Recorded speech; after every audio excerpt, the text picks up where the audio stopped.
Hey, I'm C-Def. And I'm TyTy. And you're listening to the Us People podcast with Savia Rocks.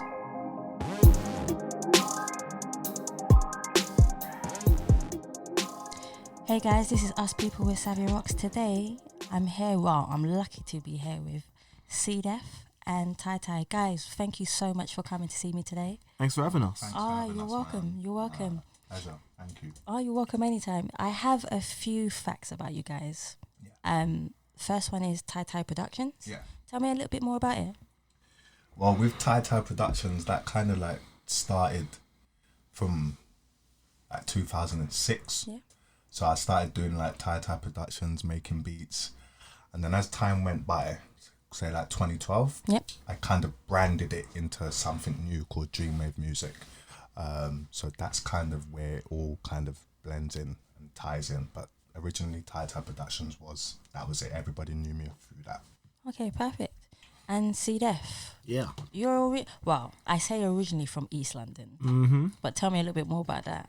And East London was where I grew up. First 10 years of my life. Yeah. Around Walthamstow. Again, which I didn't know. Yeah. All my secrets are coming out. Yeah, right now they are. That's the whole point, yeah. That's the best part about this.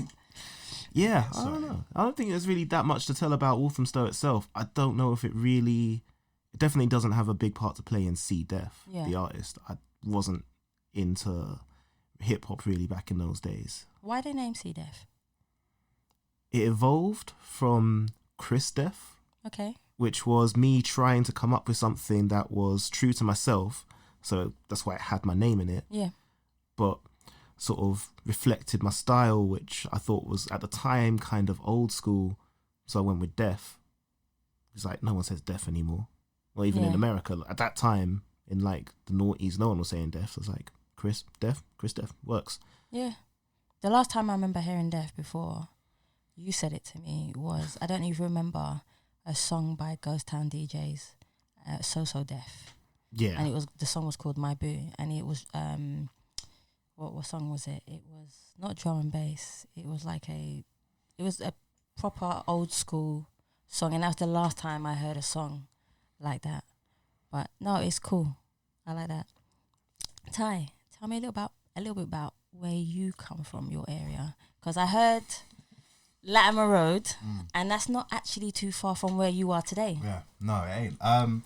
Like I said, with Latimer, when I was 16, that's when I got my first place. It was a studio flat. So, and again, I knew people there as well because, Shepherd's Bush, Latimer, it's all close.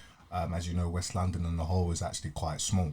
So, Latimer was like my first taste of adult life, living on my own, no mum, just doing everything for myself. And, I had good people around me, friends that I knew anyway. Yeah. So that's kind of where everything kind of built up. I built my studio in that flat. I got to get more people, work with people in my studio through just in the community, getting to know other MCs, artists, whatnot.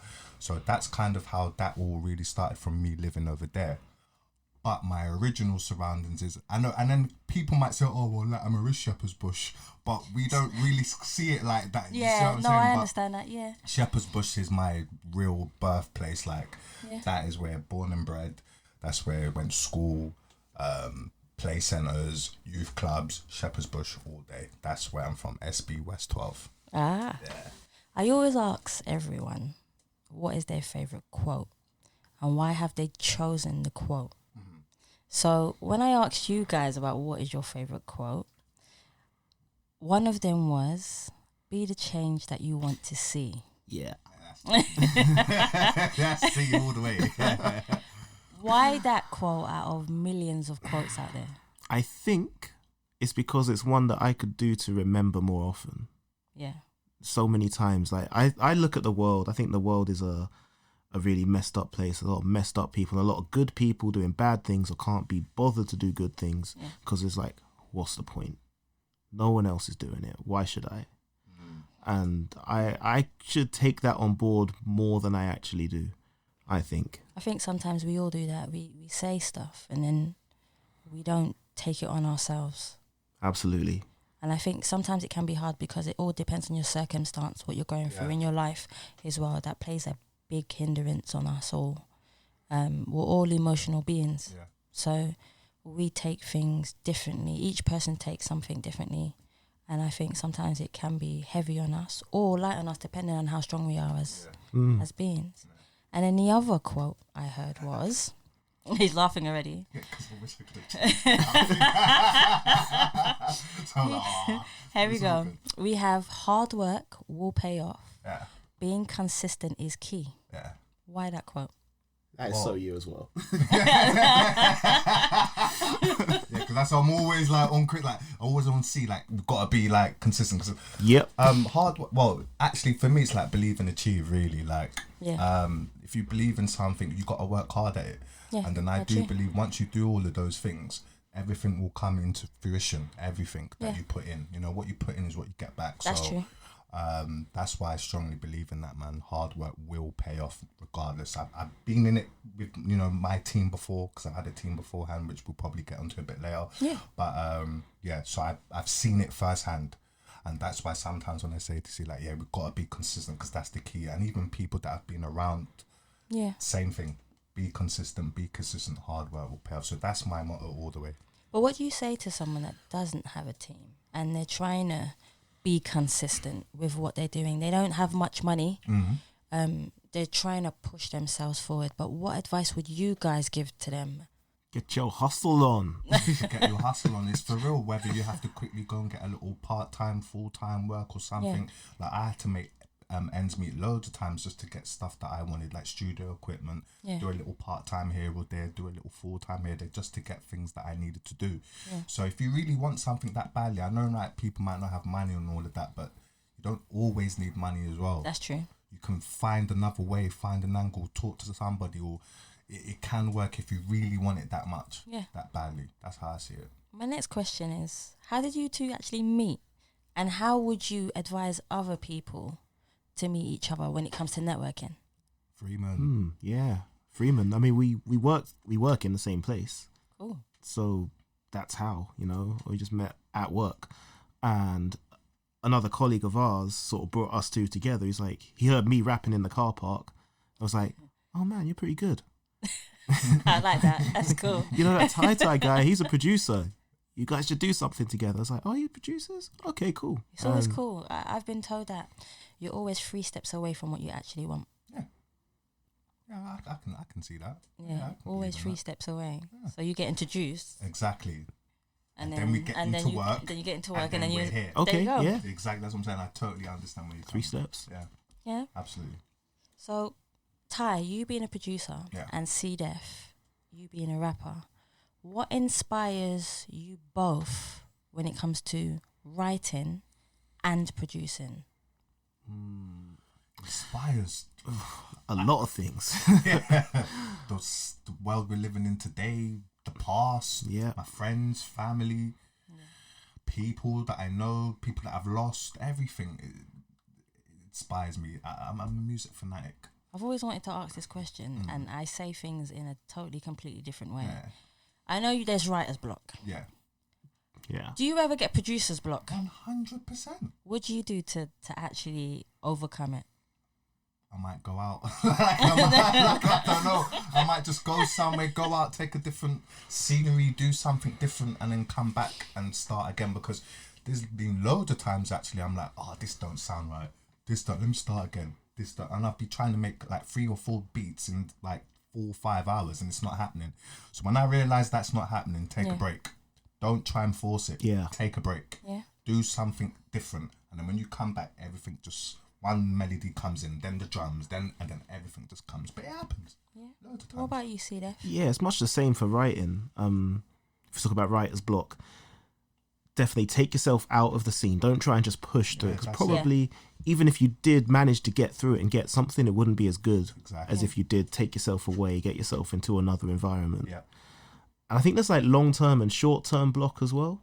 Like you can be in a moment where you've been writing, and you sort of get stuck. I think there's like a long-term block as well, where maybe it can last for days or weeks, where you're just barely doing anything. It's like the well is tapped out. I think that might be a slightly different way. I think maybe it's a similar sort of cure, but it's not the same as taking yourself and going into a different environment for a while and coming back. It's just switch off completely. Don't even think about it. Yeah. Yeah. I believe your mind has to switch off sometimes. Like, you can't just do the same thing all the time. You just have to have a little break. Just you know slightly. what it is? Some people, I think, are workaholic. Yeah. Yeah. What do you do when you're a workaholic? You just keep working non-stop. How do you stop? How do you tell someone, you know what, stop? If that's just what they do. If something's not working and then they're like trying to figure out why, then maybe come out of that. And then come out of the box. Come out of the box and then ask yourself, why is that happening? And then you might figure out the answers. Because when you're stuck in something all the time, you're gonna get frustrated. You're gonna so you have to take a step back. Then you'll realize, and you might see clearly. Oh, that's why. Or that's why. Once you're in it, you're in it. Yeah. Come out, retreat. Then you might see the problem. What made you guys realize that music was your actual passion? Like, what made you realize that? Okay, I'm gonna decide that I'm gonna do music. I ask everyone this question because I want to hear everyone's answer. Do you go first, see? Yeah, it was an outlet for me. Yeah. Yeah, it gave me a way to express things that I didn't know how to express or didn't want to express to other people. I could write them down and do it in a clever, creative way, kind of way. Yeah, or just getting something out there. Just gave me an outlet. Like, especially as like a young person, so like adolescent, whatever. Sometimes it's really hard to deal with sort of emotional things or just the stresses that you have at that age anyway, and just putting things out there. But as a writer, you are able to communicate with people through your words, so people are actually understanding what you're saying and where you're coming from. Yeah. But for Ty, how do you express yourself within your music that communicates with people? Oh, that's a question.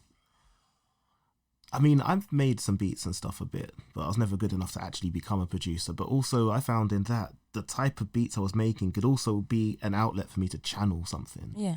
Like if I was angry, an angry beat would be coming.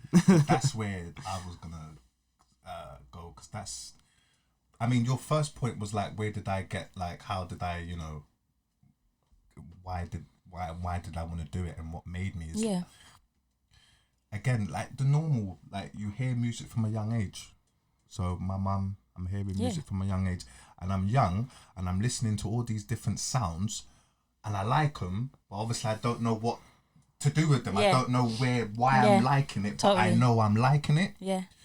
So obviously as I get older, now, I mean, I've been in studios from young, by the way, as well. So I've been in the studio since like 14, 15. I've been inside studios, and when I make beats, I've always known that whether in life, whether I'm going through sad, bad, whatever it is, music always helped. Of course. It always did. Sad, bad, whether I broke up with my girlfriends or whatever, or music. So I always kind of knew that I want to be that person that can be that guy that I can make beats and people are like, oh, that's a real nice beat. It's helped my day today, kind of thing. And obviously it takes the artist as well to bring that side out. But melodies are also equally important as well. Well, you hum a melody down the road. That's you may not know the words all the time, yeah, but you're definitely going to start humming something. Yeah. I do that You're all definitely the time. going to start humming something. Actually, people used to get really annoyed with me with that, because I used to just like hum beats and that all the time. They'd be like, huh? What? And then I'll be like trying to rap certain things. They'd be like, oh, are you talking to me? I'm like, no, I'm just doing beats on my head. And they'd be like, oh, tired. Typical. So I've had that a lot as well. How would you compare your music, both of you, to other people's music? Or do you put yourself in a bracket and say, okay, this is where I am and this is what I do? Or do you come out of the box and say, no, I'm completely different and this is why? I don't think I fit in a box, really. Me neither. I've actually been told from a long time that my beats are just mad different. Like, when I think about it now, and I've had people, they're like, your beats are, obviously I'm influenced by certain things, but like, I think I'm not in the box. I make anything, and music to me, whatever sounds good, sounds good to me. So I don't have to be in a genre, it doesn't have to be in, music sounds good to me, then I just make it, and I do it how I see fit. So I wouldn't say I'm in a box, I just do what I do. Yeah, I feel like when people are developing their musical tastes at a young age, everyone sort of has, I don't know what it is, like a desire or a need or something to fit in with something or someone. Yeah. And a lot of people will shy away from certain things because they're like, I'm not into this, I'm into that. Yeah. And I definitely had my main thing, and that was always like hip hop and like what was coming out of America. But I listened to all sorts of other music as well. Yeah. That's it.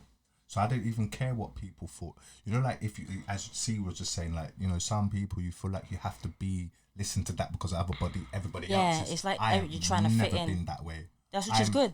Never. I would just think, nah, let me think of something else then. Okay. Or let me listen to something else because too much people like the same thing. And again, I don't like being in the box. I want to go out, venture. So that was always me. Venture with my sounds, should I say.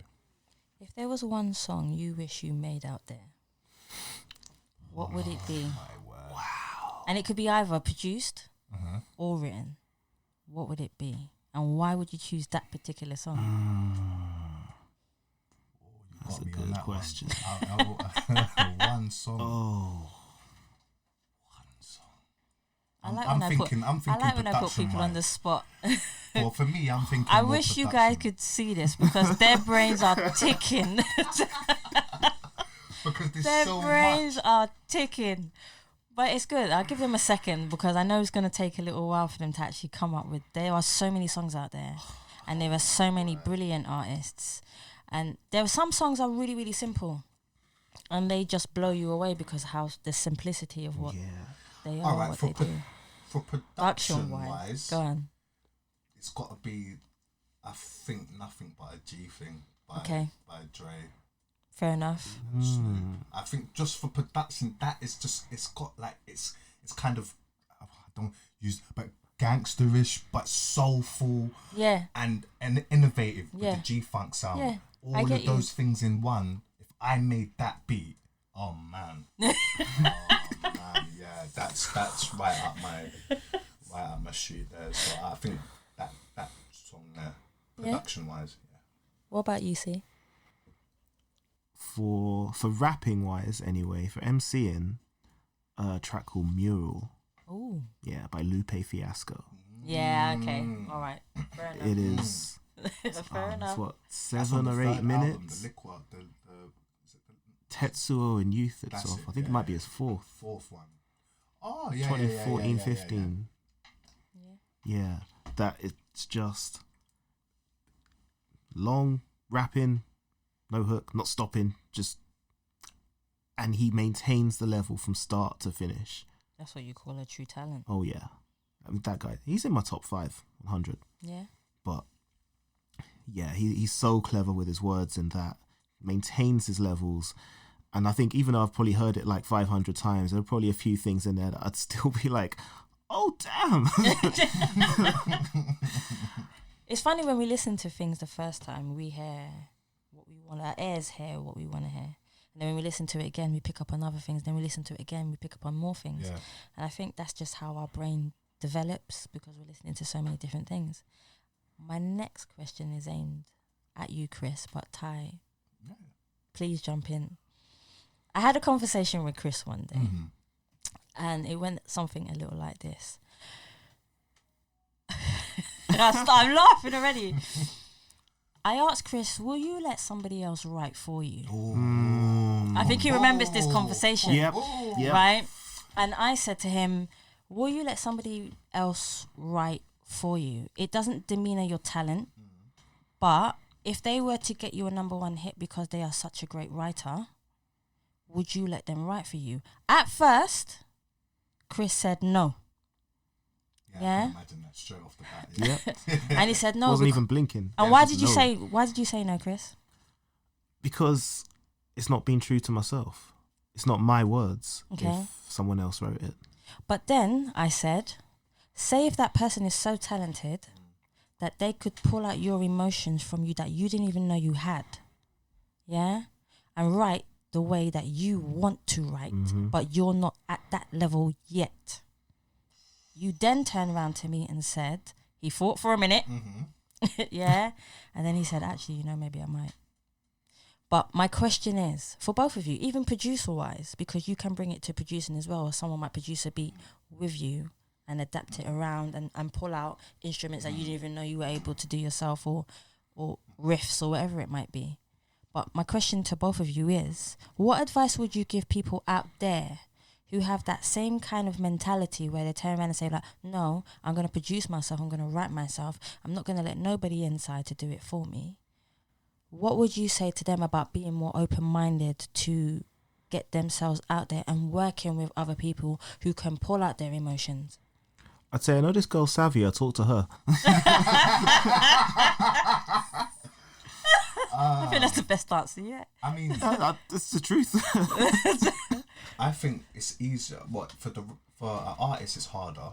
Yeah. I think for the producers, it's not seen as a stigma to do that. Like we can, other Yeah. producers Yeah, can it's fair work enough. with other producers and Yeah, no, producers. that's We fair can enough. collaborate. So I would, if anybody out there that wanted to do, I'd be like, go for it, because Yeah. you'll make some of your best music Yeah. with some creative minds. I mean, I want to do something with Sess wherever he is. I want to do something with him. See? Wherever it is. Like I would love to do something because he's a genius. Like he's just Absolutely. absolute genius. And if I would work with him, Yeah. brilliant. So I would always tell everybody to in production wise work with someone if you can. Why not? Yeah, could be even more creative. But for a rapper, it's a little bit, or artist, shall I say? Yeah, what would you say? Yeah, it's Steve? definitely different, but I think like you made me realize, don't cut yourself off from any other options that might be there. Yeah. You know, especially if someone is talented enough. I think maybe the line you told me that won me over was something like, if someone's written it for you, with Yeah. you in mind. Yeah. And I was like, well, I think maybe what really made me realize that was that I could do that. Like I could take another artist and put myself in their shoes and write something for them. And I think that would be fun. Why shouldn't they take that? Because one day the shoe might be on the other foot, where there are artists out there that might say to you, no, what, C-Def, I want you to write for me because I like your style and I like your flow. And I know that what you write will suit me. And the reason why I threw that question at you was just to see how you would respond to it as an artist, but also as a really talented writer. And writing is hard anyways. Producing is hard. You have to be able to listen to something over and over and over again. For the public, they're just hearing it for the first time. Yeah. Yeah. But for us guys who are creative, it's different. I mean, for the rap purists, though, I don't know if they would agree. Like Yeah. the rap purists, like Yeah. the purists Yeah, of purists, I definitely. don't There's think a- they will still say, No. got to be your, it's got to come from your bars. It's got to be. There's a huge stigma. It's a very huge stigma. But as you pointed out, like again, if somebody did that and you're making money out of that as well, and whatever the person's written and it sounds like you, Yeah. why not?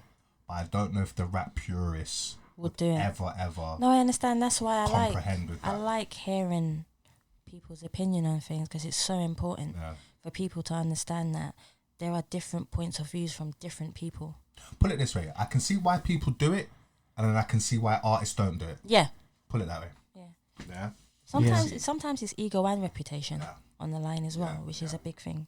So, if you could give advice to anyone out there who has just started being a producer or a rapper, what advice would you give to them? Producer wise, stick at it. Like I've had a lot of people sometimes have said, "Oh, your sound is a bit mad. Your sound is," and if you go on what a lot of people say, you'll just get distracted and you might not want to do what your gut tells you to do. Yeah. So stick at it, because most of my beats, again, people, when I get that, raw Ty, this is different, Ty, that's the kind of response I like, different. Advice, just keep doing it. Just if you really want this, and I go again because there's certain people that are they really in it because it's just the in thing now, or is it coming from your heart? Is it coming from do you really want to be that person, whether you're an artist or a producer? Do you really want to do it? Because again, people see what they see on the media, TV, and they just want that quick high life, quick. But to me, or to see, this is what we want to do. This is what we lived and breathed for Yeah. all day. So again, if you really want to do it, then you will reap your rewards. If you're somebody that ain't really on it, then you won't really see much from them. True. Because they don't. Where's the hunger? Where's the Yeah. where's the fire in your belly? I have that every day. You know, I like music more than I watch TV and stuff. So music's everything to me. That's when you know it's your That's passion. when I know it's my passion. That's when You know. it's your passion. Yeah, I'll echo that. And also for rappers, one other thing: be introspective. Yeah. I like that. Look into yourself. True. Don't pay too much attention to what other people are doing. Yeah. Don't think too much about, oh, I want to sound like this guy, that guy, him, her, whatever. Look into yourself and find your own voice, because that's what it is at the end of the day. It's your voice. Exactly. I mean, to make it clear as well, like, again, like this Dream Wave Musik now is like it's been going on for a while, but a lot of people still wouldn't know what Dream Wave Musik is. You have views, you have people that do know, but I'm trying to make it even bigger. So even as you're talking to me now, somebody might be thinking, oh, he's doing well. I'm still coming like from the underground as well, but this is what I mean by the fire and the passion. Like, I've been doing it for so long, but CNC and then rebranding my logo, I want to do it. I need to do it again, and I feel like I've got unfinished business in it as well, because I've done a few things already that's been quite successful and quite good, but I haven't reached to the places that I want to be yet. Yeah. So again, hunger in my belly, wanting to do it, and good people around you, because you have to have, you know, a good few. Have your circle quite tight, not too much, but quite tight, and listen to those good people around you as well, because sometimes you need that as well. Which is true. It's easy to be led astray by people. That is true. So if you know you have a tight knit circle that you know that they're in it for you and they want to help you see you get further, one thing I've always noticed is that people who are not doing anything will always comment on people who are doing something. And I think that's the part that frustrates me the most. If you're someone who has got that positive energy and you're like, you know what, I'm trying to do something really good for myself, and then you get someone on the side who is sitting at home and they're not doing nothing and they don't want to do anything, but yet they're going to comment on you. And I find that's a lot of people. Yeah, all the time. A lot of people. And us, again, as creative people, need to kind of jump that hurdle and say, you know what, I'm going to continue doing it regardless of what anyone thinks or feels of me, because I love doing it. Yeah, that's why I keep my circle really tight. Yeah. I don't really want too much, like, you know, like what they say, you got too much chefs in the pot, and and again, I don't want that. Yeah, I just my core people. Everyone has an opinion. Exactly. Everyone. You go out there on the street, find people, they'll have an opinion, but like probably 1% of people's opinions actually count, because But I always say to people, it's not what you say, it's how you say it too. True. Yeah. Which is that's a the big next way as impact well. on people. Yeah. What was it like when you heard someone rapping on your beat for the first time or performing for the first time? That's a good. Because I actually said something to C the other day about one guy that he was the first ever guy to jump on my beat, and I remember the feeling was mad. And then I remember going to the house, going to my friend's house, and then his brother was playing it out loud in his bedroom. And I was like, raw, this is mad. Like, this is like raw. And then I just remember, like, yeah, this is where I needed to be. Yeah, 100%. Fact. I remember that feeling was good. And then, from there, just wanted that more and more, but from different people as well. Artists. It's like an adrenaline as well. That's Absolutely. what it is. It's adrenaline. Yeah, same with performing. I haven't done it much, but it is electric. It's crazy. It's scary. It's so scary. And then very, very quickly, all the fear just melts away. You're in your zone. Yeah. And just, wow. And then everyone knows your words, and that must be something, man. You know that when that you is sing cool. and Yeah, everyone that knows is cool. your words bar for bar. Like that that must be something. When you finish backstage and that for an artist, I would never know how Sometimes that they're feels. still singing while you're gone off stage. Exactly. Yeah. Imagine And you that. can hear it. Yeah, that must be serious. And for then an artist. that kind of leads me on to my next question. What's the most embarrassing moment you've ever had when it comes to music or performing or producing or working with someone? So I've not really had an because I'm behind the scenes more time. Yeah, this is true. So embarrassing moments. I know everybody has some kind of story to tell when it comes to something embarrassing. Okay, while you guys are thinking, right? I was at an event and I was doing photography for a group. Okay. And she told me while she was singing, she almost threw up in my face. Oh. Yeah, because she ate something dodgy, and while I was taking the picture of her, and by all means the picture came up brilliant, but while I was taking a picture of her, she almost threw up in my face. So she actually burped on the mic loud, and she didn't know what to do, and it was so embarrassing. And then I shouted at her, "Carry on." And then she carried on. so it's like, because if you're performing and you just stop, then everyone's gonna know something's wrong. Whereas if you have someone to push you forward, like you guys were saying before, you carry on, and then people forget it and carry on with the music. So that's why I was asking, what has been one of your most embarrassing moments, and how did you overcome it, if you have had one? Like, I remember once I was rapping with this guy in school. It was in a school setting, and we just were doing a performance. Yeah. And we had a whole track with verses and a hook, and just at the end we switched up the hook. I can't remember exactly what it was, but we changed the words. But he forgot. He forgot that on the last one we said it differently. So like we both said something different, and it just looked really dumb. But I don't think anyone really cared. But for us up there, it's just like, oh man. For me, there's one I can think of when I was on radio. I was on a radio station. I'm not going to name the radio station, but I was on the radio station one time, and I was speaking up, but basically I had the microphone on. It was on a break, and I had it on, and I was cursing somebody. Oh no!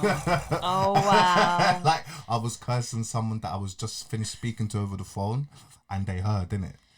And I got the message like, Ty, like, what's wrong? Like, I didn't know you felt like that. That's like, I had that, and then I had people like the manager at the time with the radio was like, you do know you're on live? I'm like, oh. So in terms of embarrassment, I've had that before. Yeah, with radio. Man. Yeah. He knows who he is as well, and he knows I've apologized to him and all that. But that's one of the embarrassing moments I've had. Oh my god. Yeah, and I was saying some proper things. I can only imagine. And he's hearing it, like live, like, oh my god. So yeah, I've had that. That's now when they have that red box, you're live. Yeah. I'm like, oh, but this is like my second time on the show, so I'm still trying to get like familiar with all the settings and surroundings, and management's like, Ty, you're on live and you're cursing. So I'm like, oh my god. So yeah, that's happened. If you guys had the music industry in the palm of your hands, wow, and you had the power to change it, how would you change it?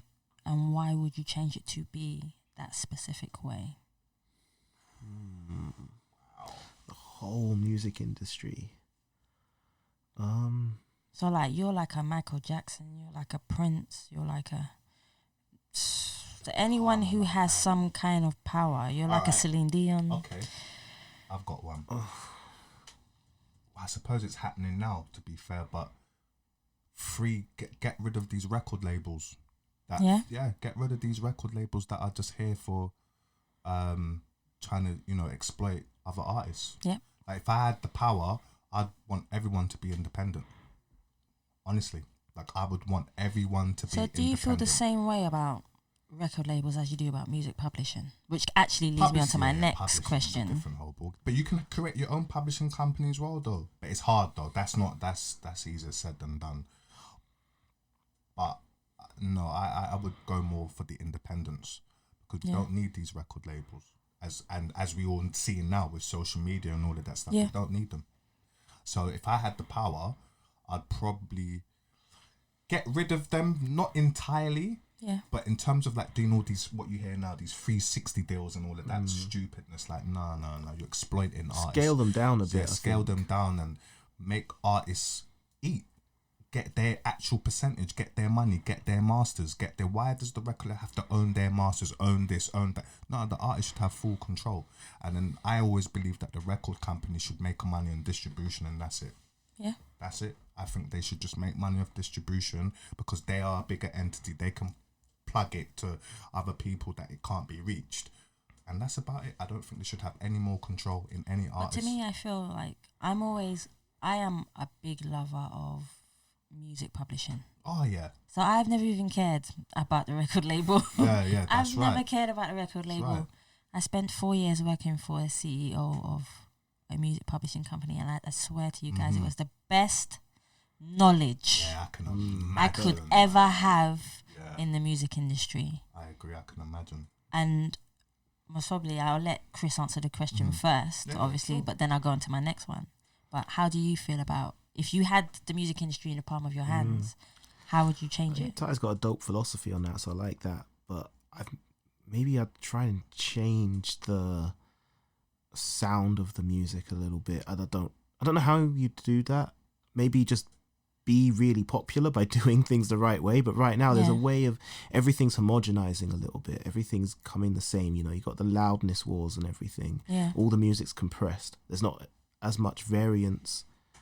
Yeah. On the more like chart commercial side anyway, as there should be, you can find really varied and creative stuff, but it's hard to find. Yeah, that's true. So I would maybe try and bring that variety into the mainstream. Don't know how though. Easier said than done. I know sometimes it can be really, we have a strategy in our head and we go, okay, well, I'm going to do this. But then sometimes you can't do everything by yourself. Yeah, absolutely. You need someone to... But then this Okay. is where I'm saying where the social media is just it just opened up the floodgates Yeah. now. Yeah. Because I could literally get a cameraman, film it, and just me somewhere, and then depending on how it's promoted, right, Yeah, I'm a YouTube star true. without no backing, no rate, no nothing, and that to me is essential. That to me is important. That's the biggest thing that I've loved about, let's say, in the 2010s and beyond. Yeah, That's what I've loved more than anything. So again, if I had control, I just want record labels to be distributors, and that's it. I think there's a big fight coming. It's probably already started actually. oh yeah, And, like, you look at what the biggest platform now is probably YouTube. yeah, And for a long time, it's been very independent, small creators and artists of whatever genre you can think of are on there. And now, slowly but surely, the big boys, the old school media, they're creeping into it and starting to take over. And I've noticed that Yeah, that's true. myself. Like, you got to try and keep them at bay. Yeah, exactly. Yeah. Because this is what I'm saying. They want control. They want money. Everything again is with money. So with them. greedy. It's all They're greedy. Just leave. How the much others money do you actually need? in terms of?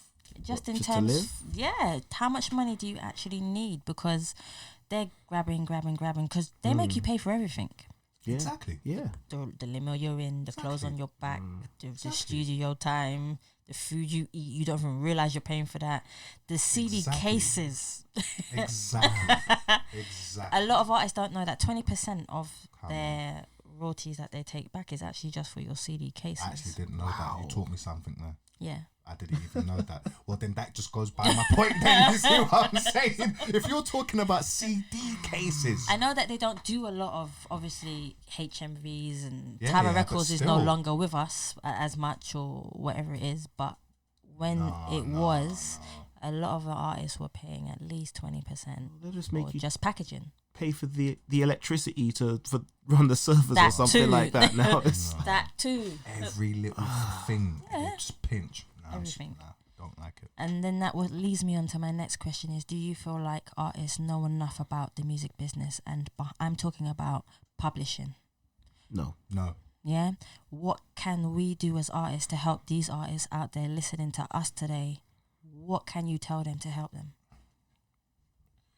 Research first and foremost, like Yeah. research, reading books, man, like speaking to people that know about it, and you know they know about it. Yeah. Listening and trying to figure out, what's the best way. How am I gonna earn music that I've made for like 2 years, and I'm still making money of it 5-6 years later? Yeah. They need to learn all of these things, because again, a lot of artists, they've been making songs that still gets played all over, and they ain't getting their money off it. So it's all about doing your research. I mean, it's easier said than done, but if you speak to the right people, they can put you into the right channels and direction. the right directions to find out all these things, because publishing is key to all your music catalog. Don't let other companies have your publishing, because if you do, you could end up being broke in no time, because music especially in art, it can only last so long. You're gonna be the guy and somebody at one point. You're gonna be the person. You're gonna be the man or the woman or whatnot. Yeah. And then after a while, somebody else comes and takes over. So you better know that. Have your publishing for your classic music that you've done in the past. You need to keep making revenue off that for as long as you, and for generational wealth as well, for your kids, your family, all those things as well. Learn about publishing, because all of that plays a big part. How do you feel, C? I have no idea. I'm glad TyTy did that quite well because I'm just learning this stuff myself. Publishing's seriously important. I mean, like, big up people like, like TyTy Schreider. You see, like, again, you see certain artists that ain't blowing no more, or they ain't, what you perceive, they're not in the media, they're not in the face. Don't think they ain't making money of publishing though. Yeah. These people are still making money, but they're just not on your front screens, they're not on your TVs, but they're making money through their back catalogue. That's why it's needed. Yeah. I think a lot of people that's why I love songwriting. Yeah. Because you don't have to be in the forefront of everything. You can be in the background, and songwriters actually get paid the most than artists. And unless you're the songwriter or the writer and the artist. Yep. Yeah. So it's important. I think that it's important for people to understand this. They have to know. And the more research you do, like you're saying, the better so when you go into that meeting with Sony or Universal, you know about it. I mean, I was going to say, look at people like Babyface and all of those guys. They've been making the hits that they've done for people is unbelievable, and you would never know. So there's another guy that I know that's friends of mine, but again, I won't pull it out on the podcast, but probably tell you after. But again, how much money he's making. We're gonna call it Ask People After Podcast, yeah? We're gonna leave it on record because Ty is known. It's just, I don't want to things stay on record. So we're gonna leave it on record. I'm gonna pretend I pressed the button, and then he's gonna reel off everything that he thinks about this person. No, definitely. I can't have what happened on the radio stage like last time. I can't. Man. There's somebody that I know specifically, and who's well known. Everybody knows, and he's making good money of publishing. Yeah. Which is cool. You know, if you had to reveal one thing about yourself that your fans do not know about you, that could possibly help them or even help you excel or just breathe a bit better, so they get to know you a little bit more personally, what would you say to them? What information would you give them? Or for me, I've been doing this for a long time. So for those people, because there will be people that listen to Dream Wave Musik or listen to TyTy production thinking, who's this guy? Yeah. Like, who is he? And if you actually know, my catalogue is quite, serious. I've been doing this for a long time. I've worked with a lot of people in my area, outside of my area. I've been on a lot of mixtapes. So I've got a history, a CV of songs that I've done. So don't just see Dream Wave Musik as, who's this person today trying to build up a brand like everybody else. I have been doing this for a very long time. And again, I actually made, and I had the whole group of us, we made a song back in 2001. The very first time we actually went to a studio, created a song from scratch. Yeah. So I've been doing this for a long time. That's what I would like fans to know. It's not just, I've just come to do it because everybody else is doing it and this is the norm. I've been doing this and dedicating my craft for a very long time. Yeah. So that's what I would like people to know. And I've not just been doing music as well. I've done other things within the entertainment industry as well. So you would say you're an all-round creative person? Yeah, 100%. So I would like people to know that more than anything, it's not just something I've done yesterday. Fair enough. What about you, C? So I actually have, I think anyway, quite low self-esteem, especially for a rapper. The rapper's all about the ego and the bravado, at least that's the image that's always put out. Yeah. And I think anyone else who might have issues like that, if it's even really an issue, because it's just self-perception really. True.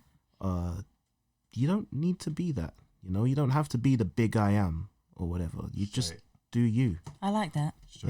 Just do you, and confidence will come with stuff. I think confidence and self-esteem are different things. Yeah. I am hugely confident because I have practiced and I've put the hours in, I've put the time in. doesn't really mean I think that much of myself. Just, I'm good at what I do. When you come to see me, I see your confidence, which is a shining light. Mm-hmm. When there's like C-Def said to me, there is confidence and then there is ego. Yeah. C-Def doesn't come across as, and this is me saying it to you and for everyone else to listen to, C-Def does not come across with any ego. No, never. He comes across with a humble confidence that I wish a lot of other rappers, and he most probably has never heard this from me before, would have. And I think that if they did have that, the rapping industry would be a lot more humble. And that's my compliment to you. Thank you. Yeah? I hear that. That was nice to hear. Nah, man, but it's true, man. Humble, man. You know? Have to be still. What's the worst thing about being a producer or a rapper? Well, I should say what's the best and worst thing, I should say. Well, the best is when people like your beats. like you send it. No, because when you're making something and you're hoping that they like it, that's all remember, when you're creating something, you're doing it for the love, pure love. Yeah. And when true. somebody else, you give it to and then they receive it back to how you really, when I was going through the process and they appreciate what I've just made and without knowing the hard work that I put into it, that's the best feeling for me. Okay. Basically, what he's saying is the best thing was when I sent him all them fire emojis. Seriously, is that what you did, yeah? That's like, no, but and I'm saying this from a unrooted, deep, underground kind of sense where forget my stuff being on charts and forgetting all of that stuff. Because you said the best feeling, right? Yeah. No, it comes from from the bottom, me creating that beat, giving it to an artist, and then them just appreciating it and then doing their magic. That's the best feeling for me. Worst, I could say when they don't like it. But possibly is. I could say that. Sorry, excuse me. But I think what we spoke about earlier, when you get a block, because there's loads of times that I want to make something, I really do, but nothing's coming out. And then sometimes when that happens to me, I get a bit worried. I think, am I losing it?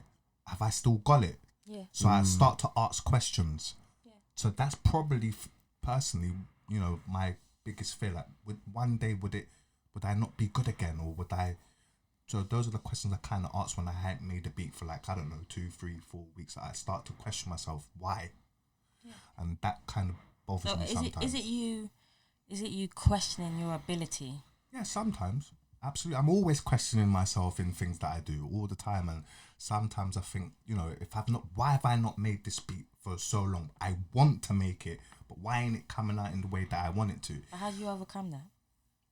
You as again, a producer. Like I say, and I go away. I have to come out of that zone. I have to come out and do something different and then come back, and 10 out of 10 times when I've done that, thankfully, I've come back and then everything just kind of all fits into place, thankfully. But, I do get worried sometimes that, am I losing a step, or am I losing a beat, or am I losing a bit of creativeness? It can happen, we're human, and I do think like that sometimes. So, yeah. Yeah, you're allowed to have an off day. You know what I mean? It happens. Oh, yeah. I've had a good few off day, like with a few, man. And it's like, raw, like, come on, like, get back into it. And again, it could be, I'm going through things, personal stuff, whatever, but that's kind of my kind of feel like when I stop, can I still create it again? Like, I'll make a beat halfway and I think, is this really good again? Is it this? That's kind of my fear. What about you, C? Best thing for me is actually making, like, I'll use the word product, making a product. Like, you have an idea, and then you see that through the whole process, and then, so for rapping, something comes to your head, you write it down, you spend a few hours and maybe a few days writing something, you take it to the studio, you record it, it's mastered, and then afterwards you look back and like, I did this, or we did this, we've made something, we've added to the creative value of planet Earth, like we've made something. C's very quick with it as well. Yes. Very quick with the writing. Surprised me the first time I gave him the beat. Remember the first time I gave him Get Up, and he was like, Ty, I've done 3/4 of it already. I'm like, huh? Like, what? You're working on another beat, right? Like, basically, I'm like, wow. So yeah, sorry to cut C.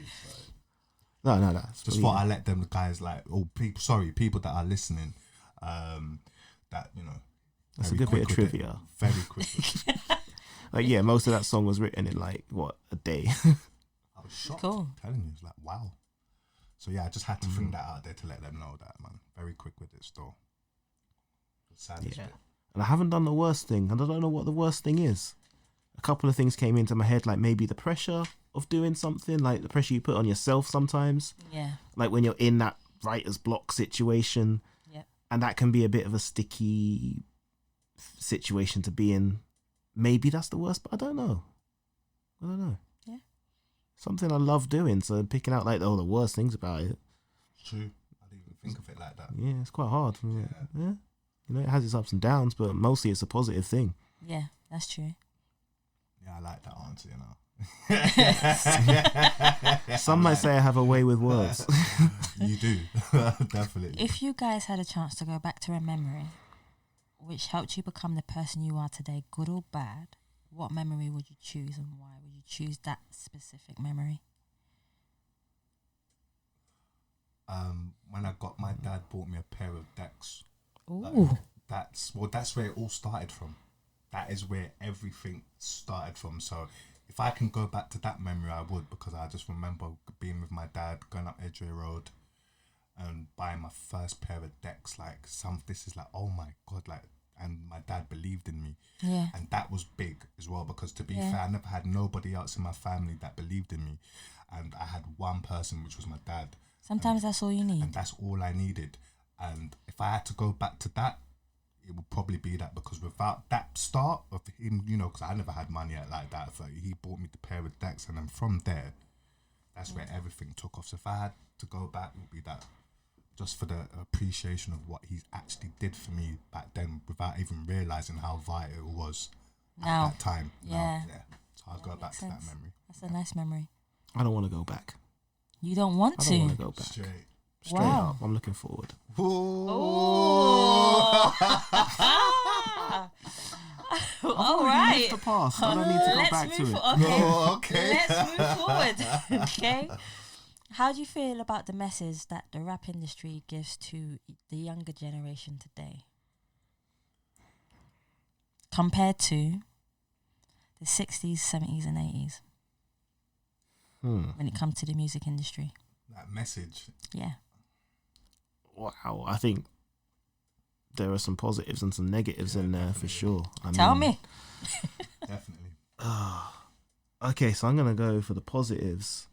People are way more free, or seem to be more free, to express themselves in music today, in any genre. And I think hip-hop, rap, grime, etc. probably one of the best ways to express yourself, because it's more like having a conversation. Yeah. If you get the lyrics to a song and the lyrics to a rap and you put them side by side, the song will maybe take up 2 inches on the piece of paper. That's true. And the rap will take up pages. It's like, oh, in this song they only used about 20 words, and most of them they used about 10 times. The rappers used a ton of words and have said a lot. So I'm digressing a bit. So I think the point is, you can tell people a lot, you can teach a lot, you can help people grow and help yourself grow at the same time through your artistic expression, which is something I think has bloomed and blossomed a lot over the last 2 or 3 decades. I don't think there was as much of that. Not that it wasn't there in, say, the 60s and 70s, because it was, but I think you hear a more diverse type of voices in music now than you used to. Yeah, I'd agree with that. What about you, Ty?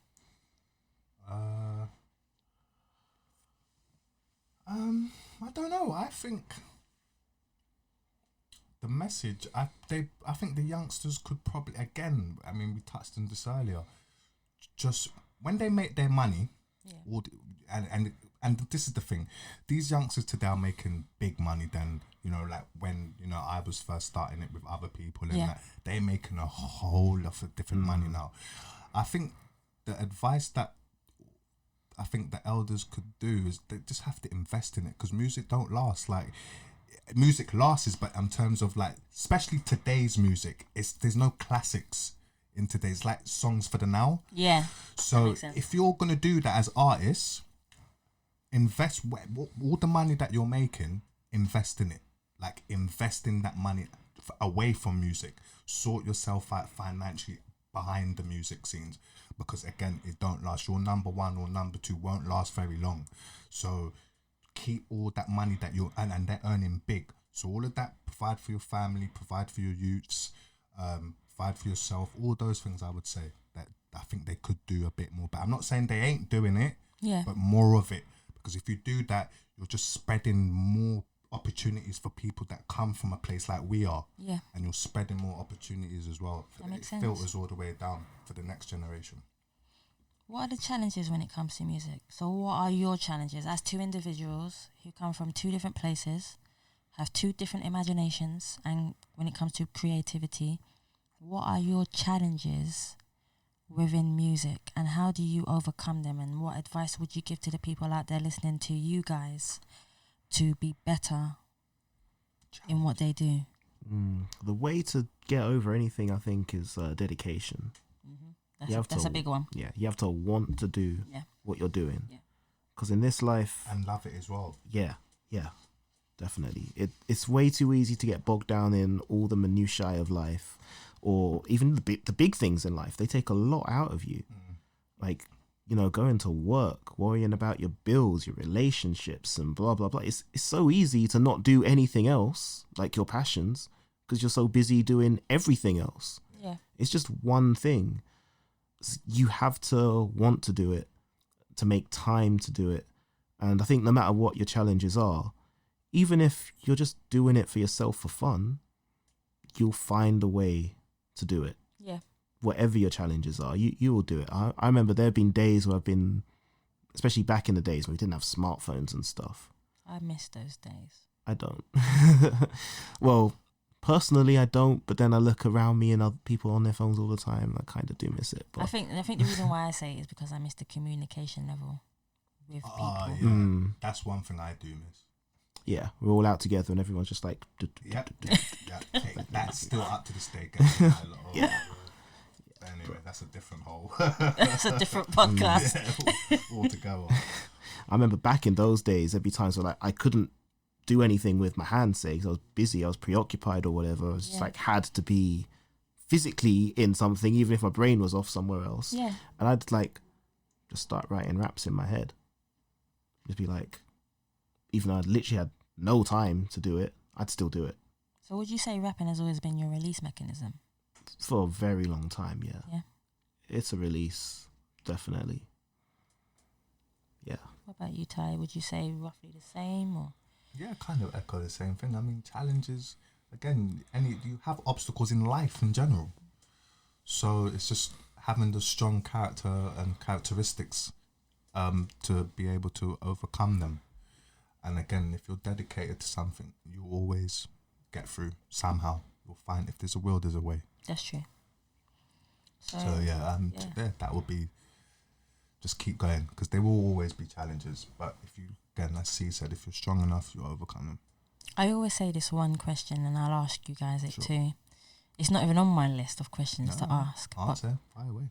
Who is the one person that you can say has supported you throughout your whole life, or even music industry career? And what have they done? What has that support done for you? I mentioned him earlier, my dad. Yeah. In fact, he's given me all the computers, he's given me all the softwares. Every years that's gone by, if we've needed to upgrade on a computer, if we needed to upgrade on certain software, it's been my dad all the way through. He's probably the one person that's believed in me more than anyone. Which is nice. More than anyone, yeah. So it would definitely be him. I don't think I have that one person, actually.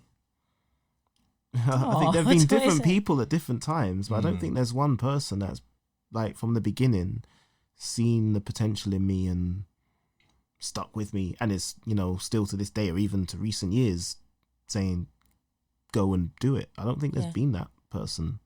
There'll be a lot of people that have supported me and have helped push me on, but I don't think there's anyone that's sort of been like, yeah, go do that. There's, most people probably have what they think were better ideas for me. Oh, here we go. Well, opinions, yeah. There you go. Opinions, yeah, always or opinions. whatever, yeah. But it doesn't matter. You can make it on your own. I think you can. You can make it on your own. I know a lot of people turn around and say support is a big thing that everyone needs. Yeah. But sometimes, say for you, CDF, and I know that you're saying that you might not have support, but sometimes support is right in front of you. And you just don't realize, like, sometimes your support may, like you say, chop and change. But that's not a bad thing. Because having someone who is negative, having him out your life is better than having him in your life. Yeah, absolutely. You know? And to me, that makes more sense. Yeah. But on a more positive note, your single Get Up is now out. It came out on the 29th of January 2020.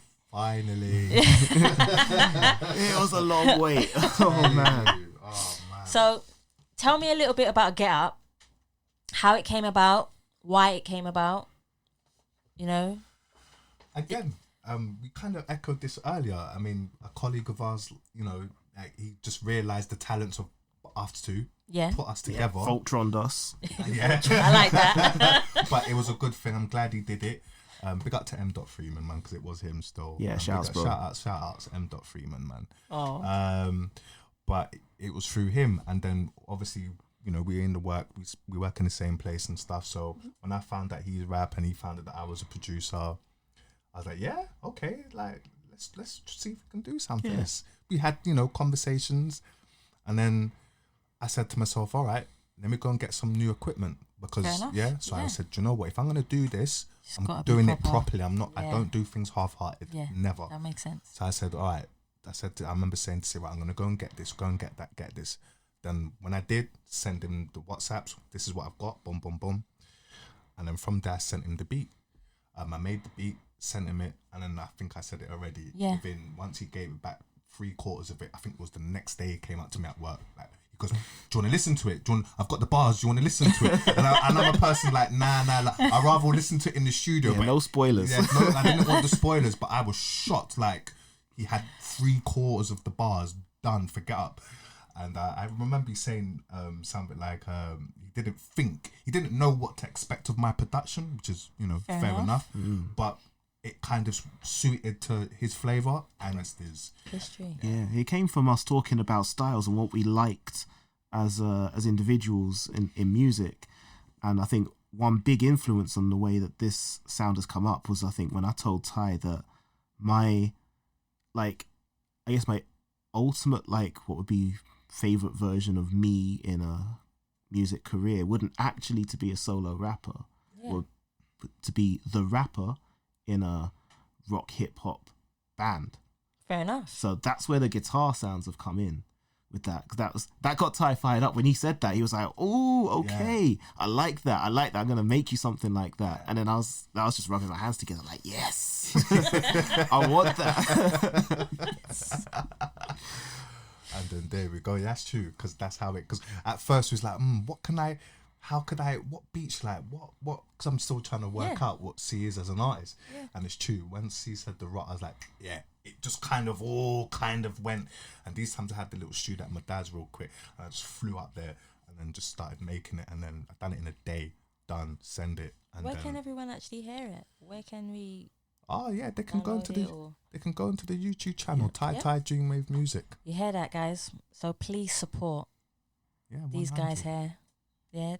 TyTy Dream Wave Musik channel. Just it's been going for a while now, so just again rebranded the channel. I've actually got 2 channels, by the way. Actually, one, take no knowledge of it. There's one there's just one that I've got of other beats on there. There's no videos on there. There's just audios.